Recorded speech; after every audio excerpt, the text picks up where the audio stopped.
नमस्कार मैत्रिणींनो, Poonam foods and recipes या मराठी यूट्यूब चॅनलमध्ये आपणा सर्वांचे मनापासून स्वागत आहे। आज मी कच्च्या कैरीपासून एक रेसिपी आणलेली आहे। एकदम चविष्ट लागते। आंबट, गोड, तिखट असे सगळे स्वाद याच्यामध्ये आहेत। खूपच भारी लागते। या उन्हाळ्यामध्ये या कैरीपासून ही रेसिपी नक्कीच ट्राय करा। तर इथे मी 7 ते 8 कैरी घेतलेल्या आहेत। कच्च्या कैरी अर्धा तास पाण्यामध्ये ठेवलेल्या आहेत। त्यामुळे आंब्याचा जो तेलकटपणा असतो तो सगळं निघून जातो आणि आपली रेसिपी चवीला अप्रतिम होते।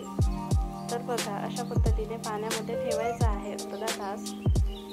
अर्ध्या तासानंतर मी कैरी घेतलेल्या आहेत, त्या हाताने छान रगडून अशा धुवून घेतलेल्या आहेत।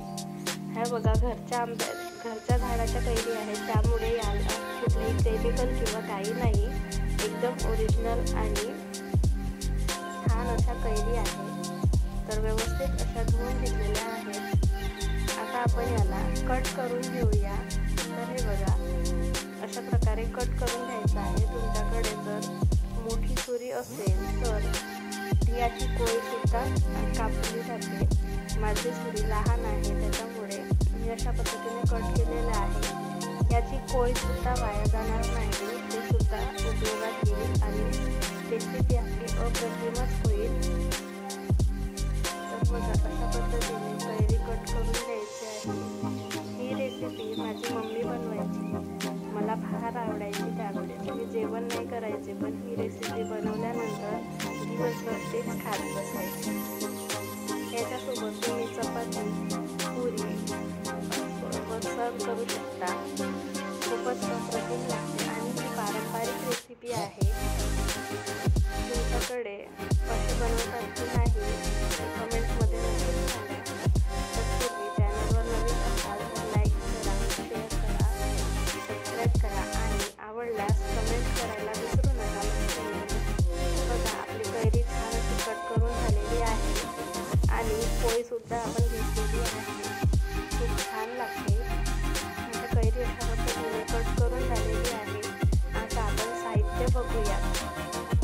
तर इथे मी घेतलेला आहे गूळ घेतलेला आहे, एक मोठी वाटी, मेथी घेतलेली आहे एक छोटा चमचा, लाल तिखट घेतलेला आहे, धने घेतलेले आहेत एक चमचा जिरे, 10 ते 12 लसूण पाकळ्या, अर्धा चमचा मोहरी, कढीपत्ता आणि चवीप्रमाणे मीठ घेतलेलं आहे। तुम्ही कलर येण्यासाठी काश्मीरी लाल मिर्च पावडर सुद्धा घेऊ शकता।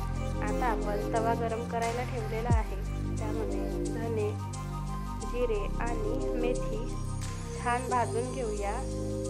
जिरे तडतडेपर्यंत छान असं भाजून घ्यायचं आहे सगळं आणि नंतर त्याला आपण खलबत्त्यामध्ये बारीक कुटून घेऊया। हे बघा, हे जिन्नस तुम्ही भाजले नाही तरी चालतात, पण भाजल्यामुळे जो स्वाद येतो ना तो अप्रतिम असतो आणि सुगंध तर एवढा येतो। खरंच मी जेव्हा फोडणी दिली ना या आमटीला, अप्रतिम असा सुगंध घरात दरवळत होता। खूप छान घमघमाट सुटलेला होता। भाजून झालेला आहे, तर आपण याला कुटून घेतलेलं आहे। बघा, असं रवाळ कुटून घ्यायचं आहे, एकदम बारीक करायचं नाही। लसूण सुद्धा मस्त बारीक कट करून घेतलेला आहे। आता मी ह्या कैरीच्या कापलेल्या फोडी परत एकदा धुवून घेतल्या आणि चाळणीमध्ये निथळायला ठेवलेल्या आहेत। आता आपण फोडणीची तयारी करूया। तर गॅस सुरू केलेला आहे, त्यावर कढई ठेवली। कढईमध्ये तेल घेतलेलं आहे, तेल सुद्धा कमीच लागतं या रेसिपीला। तेल गरम झाल्यानंतर यामध्ये मोहरी, बारीक चिरलेला लसूण आणि कढीपत्ता घातलेला आहे। मंद आचेवर आपल्याला फोडणी परतायची आहे, म्हणजेच करपल्याचा वास येणार नाही आणि आपली रेसिपी अप्रतिम होईल। बघा, छान असं परतून घ्यायचं आहे। लसूण लालसर झाला की आपण त्यामध्ये कुटलेले जिन्नस घालायचे आहेत, धने, जिरे आणि मेथी। हे कुटून घेतलं होतं आपण, ते आता इथे घालायचं आहे आणि 30 सेकंद परतून घ्यायचं आहे। नंतर घालायचं मीठ आणि लाल तिखट घालायचं आहे। छान असं परतून घ्यायचं आणि लगेचच आपल्याला इथे कैरी घालायची आहे। तिखट घातल्यानंतर जास्त वेळ शिजवायचं नाही, नाहीतर आपली फोडणी करपून जाईल आणि रेसिपी छान होणार नाही। तर लगेच कैरी घातली आणि छान असं परतून घेतलेलं आहे. बघा किती सुंदर रंग दिसत आहे. आणि 2 मिनिट आपण झाकण ठेवूया, म्हणजे कैरीच्या फोडी सॉफ्ट होतील. तर बघा 2 मिनिटानंतर मी झाकण बाजूला केलेलं आहे. परत एकदा मिक्स करून घेत आहे. सुगंध येत आहे घरामध्ये, घमघमाट सुटलेला आहे रेसिपीला. आमच्या घरात ही रेसिपी सगळ्यांनाच आवडते, सगळेच आवडते खातात आणि या वर्षातील ही पहिल्यांदाच मी करत आहे.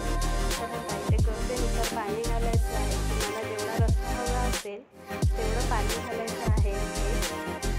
1.5 ग्लास पाणी टाकलं आहे. छान असं मिक्स करून घेतलं आणि परत एकदा झाकण ठेवून 5 मिनिट शिजवून घेतलेलं आहे. 5 मिनिटानंतर झाकण काढून घेतलं आणि बघा छान अशी उकळी आलेली आहे रेसिपीला. आता इथे आपण गूळ घालणार आहोत. गूळ घातल्यानंतर 3 ते 4 मिनिट शिजवून घ्यायचं आहे. व्यवस्थित असं मिक्स करून घेतलेलं.